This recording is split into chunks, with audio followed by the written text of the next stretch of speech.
And we're with educator, cultural critic, author, man of many talents and trades, Tony Kashani. Thank you for being on the show. Yeah. Hey, thank you for having me. So my initial question, since you were the author most recently of Movies Can Change Lives, is can cinema save our mortal soul? Oh. I mean, it can change it, but can it save it? Well, I think it's such a profound question. Yeah. Of course, I can take hours, offer you lectures and, Let's do it. My point of view and so on. The moral soul. Well, the answer is it has several tiers, right? One answer is yes, definitely yes. Given today's conditions of humanity being deeply interconnected with the audiovisual culture, I think movies offer us something unique. A film, cinema, as an art form, is an all-encompassing art form. It's not like theater used to be, where the live energy is required and so on. And it's a combination of various different art forms. And Aristotle, thousands of years ago, taught us that the only thing that can transform humanity and bring us to that goodness that he preached so much was the arts. And today, the king of the arts, if you will, or the queen of the arts, to be, gender and so on, are the movies or cinema, to be, absolutely correct. Now, how cinema can to answer your question, bring us, save our moral soul, as it were, is with its substance. I look at something like, say, for instance, Hollywood movies. Typically, I'm speaking in general terms. Of course, what they do is they actually move us away from the goodness of our souls. But you think so? I think there's an ambition. I'm not saying they achieved this, but there's an ambition, it seems, with the sort of mythologies that Hollywood is pumping out, especially with superhero movies and that kind of thing, that they're trying to forge a template upon which we can like expand ourselves and see ourselves also as heroic.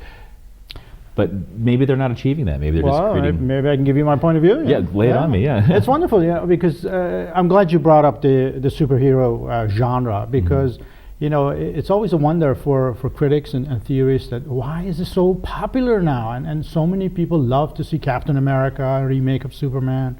Now the latest is Superman versus Batman, and people are all excited about it. And the extent to which that these bring us to a sort of a moral correctness, if you like, is a veneer kind of an approach, right? It attracts young minds to this. But what they're really selling is what they've been selling for the past 30 years plus is neoliberalism. Rely on your individual abilities, and if you can't make it, then it's your fault, kind of a thing. Right, and it's your failing and your moral crisis that you. And always look for that one person. Often happens to be this, white, kind of a. They're all white. All the superheroes are. Even when they're dark skinned, they, inside they're white and so on. It's like Aladdin was a white guy from California, that had a California accent and so on. So that's the danger of it, because it's kind of like a misdirection towards the so-called goodness that they preach. So this is what I mean by the danger, the caveat that I issue about Hollywood. There's a lot of good things that come out of Hollywood, but the majority of which are worth our attention. But the ones who get the attention, the ones who get the marketing, the ones who are exported outside of this country are the Supermans. And this, the genre of romantic comedy, the horror movie, and all these things. You go to Japan, you go to South Korea, you go to India, and places like that, and people are just gobbling those things up because they're so professionally done and they're so entertaining, and recycling of the old, evoking of emotions and so on. But there's good films that are out there that if we seek them, we'll find them. You know, I list some in my book. Well, yeah, let's talk about the sort of constructive, humanistic, transformative films. Okay. I know it's a mouthful, isn't it? Yeah. But it is descriptive, and it kind of brings us to you know, it's salient in your book. What are those films that can cause real transformation rather than the veneer, show us the veneer of transformation? It's interesting because a friend of mine who's also a cultural critic was asking me this question. He said, can movies really change lives? I mean, come on, you know, you're being provocative here. So of course, you know, the potential is there, and you know, my theory that the things that I argue are moving towards, you know, the potential of changing lives. Right. If you want to transform your life, it's entirely up to you, of course, right? The intentions, let me borrow from Nietzsche, the will to power approach is required. If you're not entering into the movie theater or sitting on your couch, you know, looking at this film with an open mind and saying, you know, I want to see what this has got to do with my life or the life of humanity in general, no powerful film can really change you. So an open mind is a requirement. This is why I harp on critical media literacy to be part of our everyday education. But there's going to the movies for entertainment, and the off chance that you might have a transformative experience versus seeking something to intentionally transform you. And I think the intentionality augments how that experience will be had. Right? If you go in seeking transformation, you likely will find it, or one would hope that at least you can start finding it. Okay. But a lot of people just go to the movies, right?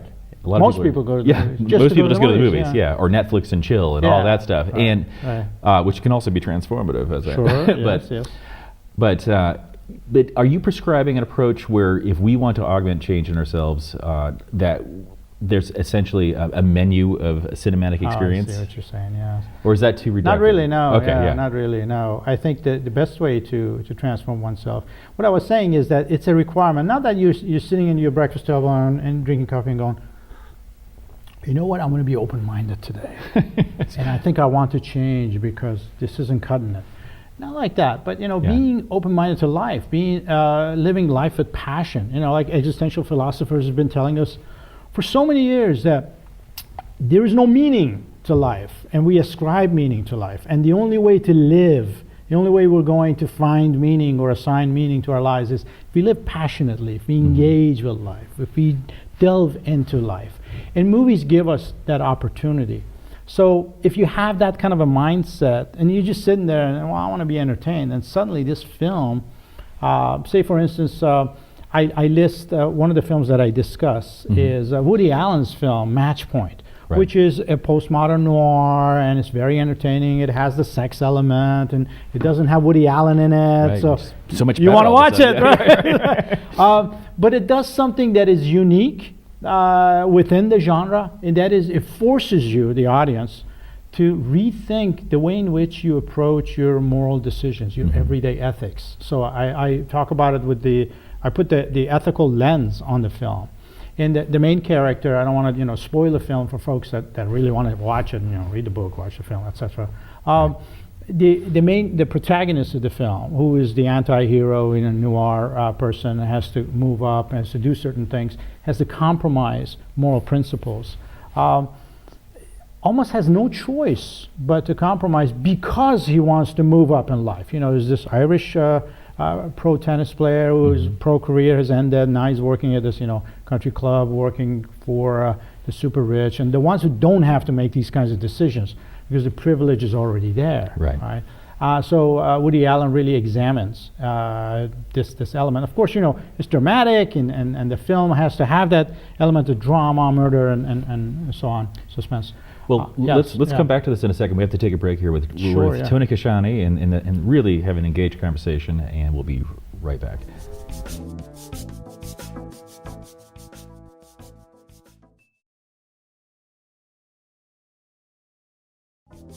And we're back with Tony Kashani, the culture critic, educator, author, and we're having a chat about Match Point and sort of the moral relativism, I believe, of Match Point, and which you examine in your book, Movies Change Lives. So let's pick up where we left off, if that's sure, okay. Yes, no problem. So the extent to which we are compelled to ask these questions. It depends on the extent to which we're engaged with the film. So this is where the movie making, the artistic element, enters the picture. The actual craftsmanship of filmmaking. Yeah, Okay. and also insight. We can judge Woody Allen based on the gossip columns and the Sure. story behind his relationships and all that as a personal story and so on. But the film has a consciousness of its own, and so it's removed from Woody Allen the man, because it's not a documentary, it's not about his life and so on. But at the same time, he's an auteur filmmaker and he has his own ideas and always grappling with self-examination. Surely, and so but on. ideas and biography are two different things often. So yeah. Absolutely. So I bring forth to the discussion the idea of this story here, the narrative, where we compromise the morals, and is there justice in this world? You take a look at the human history, and you notice a lot of people get away with a lot of things. Well, justice Yeah. is an abstract concept. Yeah. It's a human construct. It is. Yeah. Is there justice in the natural world? Is there? Yeah, it's a very good question. It's something I've been thinking about almost all my life, because being I'm an Iranian American person, so lots of times I face injustices. It's just not fair, run into a wall, and yet I look around and see the world is indifferent to that. And this is where throughout my when I was doing my doctoral studies, I got into Stoic philosophy and learned quite a bit about how to deal with this, as you call it, abstract notion that we call justice. It is a human construct, because somehow we're wired to want fairness, right? Immanuel Kant, the German philosopher that gave us, duty ethics and non-consequential ethics and so on, always said that there's nothing intrinsic about humanity except dignity. So you and I want to treat one another with dignity, or at least I want to be treated with dignity, and you're expecting me to treat you with dignity. I'm just looking for dignity. If I can find it. If it's in this book, I'll buy the book. Yeah. But the point being that social justice is I'm committed to social justice. I can say this. The extent to which I can usher in social justice as an individual is limited. Totally limited, because as you correctly pointed out, it's something we created. We want fairness. Somehow we want it. Some people say, well, it's hogwash. Just take a look at the GOP candidates, the way in which they talk about other people other than the ones that look like them and pray to the same God, etc., etc. Was there something in your life that brought you to this notion of pursuing justice for people and fairness? It's a culmination of a number of things. I came to this country when I was 15, Okay. and for better or worse, when people ask me, are you Iranian? Are you this or that? I go, no, identity is a fluid thing. I have to admit that I am very much American, but then at the same time, I am deeply connected to my roots, my heritage, the Turkish, Azerbaijani, Iranian heritage that I have. And it's a wonderful thing, because I speak those languages and I can connect with that history and culture at different levels than the indigenous people of the lands and so forth. And at the same time, I'm very much committed to this land. This is my home. So it's really complicated when it comes to trying to describe, who you are. Simple labels don't suffice. I would imagine not. Yeah. And did you come? Obviously, you're an expert and an academic. Were your parents academics as well, or? My mother's an academic. My father is a businessman. Okay. He never finished college, but extremely brilliant, because he was able to do business. When you do international business, coming from that part of the world, and you're successful, there's something going on there. Right. You have something, and you're not part of the corrupt regime and so on. There's something going on there, and his pragmatic approach to life, I learned a lot. And then from our mother, my brother and I were just the two of us. My brother is also an academic. He's a philosophy professor at San Francisco State. He taught us how to deal with the world. And from early on, when you live in that part of the world, injustice is just part of the daily menu. You deal would with- be yeah. probably the age to come over here. Revolution. Where are we? Yes. Yeah. Okay. Yes. Yeah. The revolution was happening, and, Yeah. and I came here not because of the revolution. We had family in United States, particularly in California, and the idea was I go to one of these, prep schools and become engineer or doctor, whatever I chose. Right. But you went to the movies instead. Yeah, I didn't. That was kind of like a sideways approach Yeah. to my education. I was almost deported from this country when I was going to college. Why? Why? Because my citizenship was Iranian, and I see. Right. the Reagan years, they had decided, well, let's get rid of as many Iranians as we can. So they found minor infraction. Yeah, Reagan always had a thing about Iran. Yeah, it was a really from the strange start. thing. Yeah, I don't even know that if it was him or he was just playing the role that he was assigned. Yeah. Because he's kind of. When I look at Donald Trump, I'm reminded of Reagan in some ways. Yeah. He's playing a role. He says, "I'll do this, I'll do that, I'll build a wall, they'll pay for it." He just says anything to make a deal. Yeah. And Reagan was that way because they were making deals with the Iranian regime that they called the enemy and so on, selling arms and so forth. Irangate, yeah. Yeah. And a lot of young people, millennials in particular, they don't really have a history of that. And sometimes that's a good thing because they're starting from scratch. They're not watching CNN, they're not watching Fox, ABC, CBS, and they're going to social media. And I'm actually very optimistic about this business, this project of social justice. Yeah. We've got someone like Bernie Sanders running for president, saying the kinds of things that I've never, all my years in the United States, I've never witnessed somebody at that level saying these. And of course, he's been saying this for years and years. I used to think, oh, this poor guy, Bernie Sanders, is so marginalized, in the Senate. And now he has a realistic chance of becoming president. And if that doesn't happen, the cat's out of the bag. The race itself is an amplifier for him. Yeah. And so he's been heard very loudly and by many people. Yeah.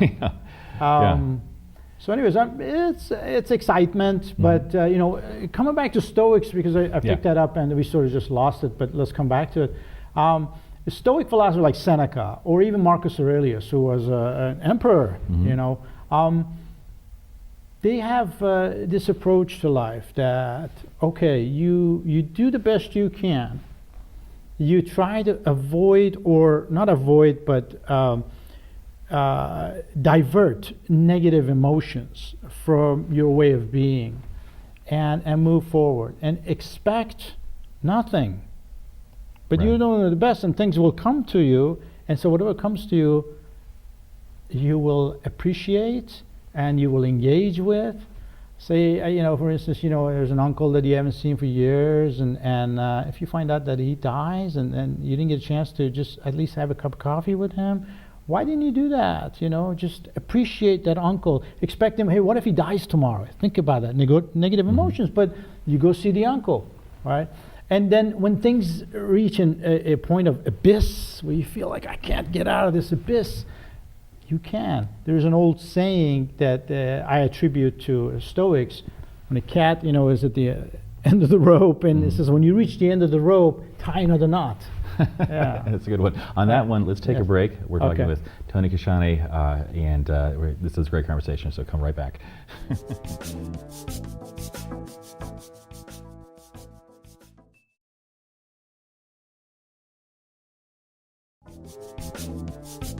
And we're back with Tony Kashani, educator, cultural critic, author. We left off ruminating on Stoicism. Yes.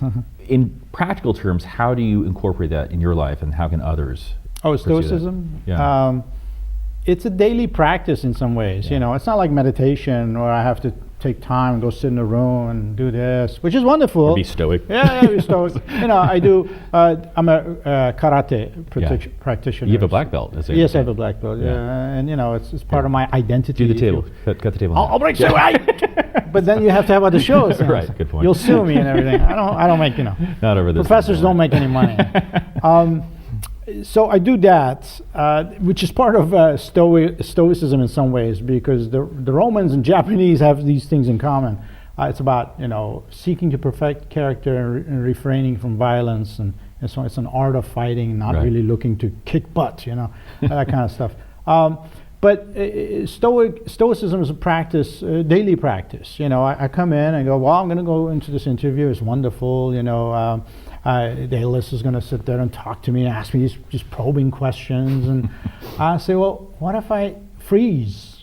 I say that to myself, you know, before I come in. I'm surprised because you're so, you know, fluid with this. You know. Well, thank you. Yeah. Those are humbling words. So I said, what if I freeze? And I said, so what? I freeze. What's the big deal? You know, it's not the end of the world. They're not going to kill me. Even if I died, you know, okay, I'll find out what happens afterwards, you know. So I come in with that attitude, and that sort of just frees me. So I'm able to be fluid if I can. If that day, you know, I had my coffee and nice water and an intelligent person to dialogue with and so on. So that's the kind of stuff, you know.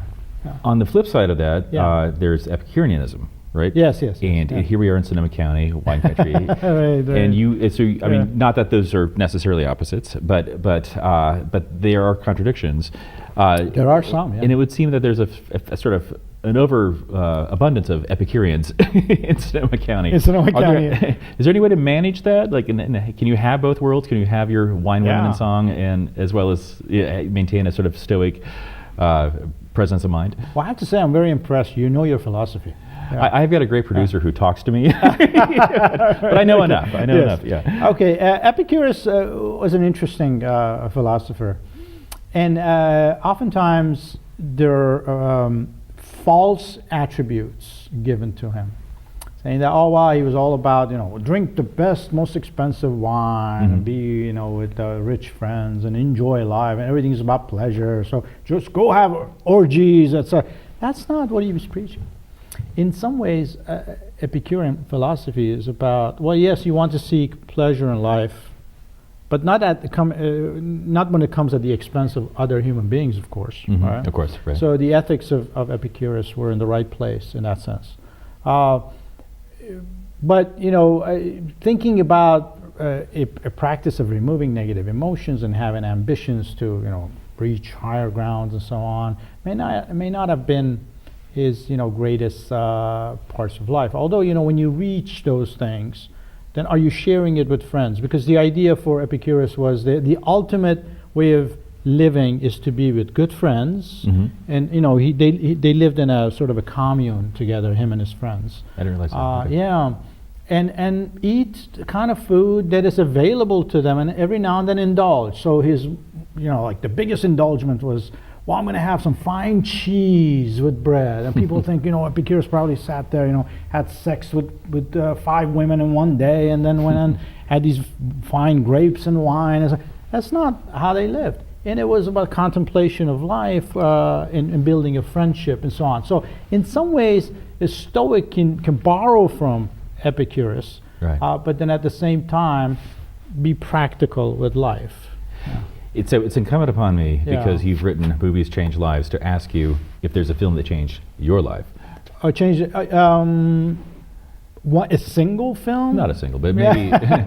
Well, I can think of a number of movies that have affected me to the point where my consciousness has transformed. Yeah. But we can make a playlist here that we can. Yeah, actually, I can think of one film. This is a documentary made back in 1974. Peter Davis made this documentary. Maybe you know of it, Hearts and Minds. I don't know it. It was a take on. It was right after the Vietnam War conflict and what have you had ended, and he had made this film from a socialist perspective.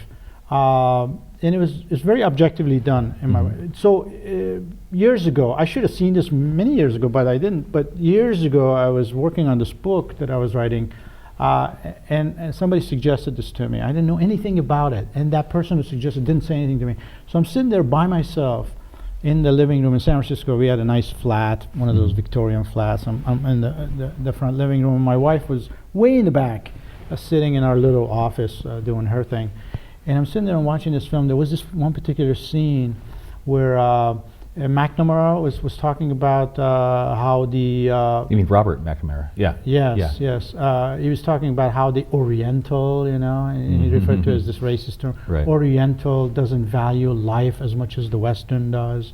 He was talking like a lot of confidence in his voice. And then Peter Davis juxtaposed this with this scene of this young man's funeral, this Vietnamese young man who had died in the war. He was a soldier. And the little brother, just like a 7-year-old kid, was just crying his eyes out. And the mother threw herself inside the grave as they were putting the coffin in the grave and so on. And at that point, something triggered in me. I hadn't cried like that in years, perhaps since I was a teenager. And I cried. I just couldn't stop crying. My wife comes out in a panic. What is going on? And the movie was playing out, and I'm crying. And it had affected me at that point. And after that film ended, and of course I saw it a few other times, and I wrote about it and so on, something changed in me. It was like more of it was like a lock, right? It was a lock that says, go and be more committed to this. You can do something. You have an opportunity to teach, to be in public. You have an opportunity to write. And so what if you don't make money? It's not the end of the world. I mean, look at me. I'm wearing a nice suit, Yeah. So that film is one of those films that really affected me profoundly, to the point where I felt like I'm a different person now. Yeah, it sounds like it sent you on a trajectory that it sure that did. Shaped your life. Yeah. Yeah. So it's fascinating. Tony Kashani, thank you so much. This has been a great talk. I hope you come back again sometime. Absolutely. Yeah. Thank you so much. Yeah. And everyone. Movies change lives. It's true. I usually don't plug books, right, but I appreciate it. Yeah. Well, I think that you've done something marvelous here, and it's really great to have the chance to talk to you about this kind of stuff. So next time you'll be back. Yeah. Oh, absolutely. Okay. I would love to. Okay. Yeah. Sure. Thank you.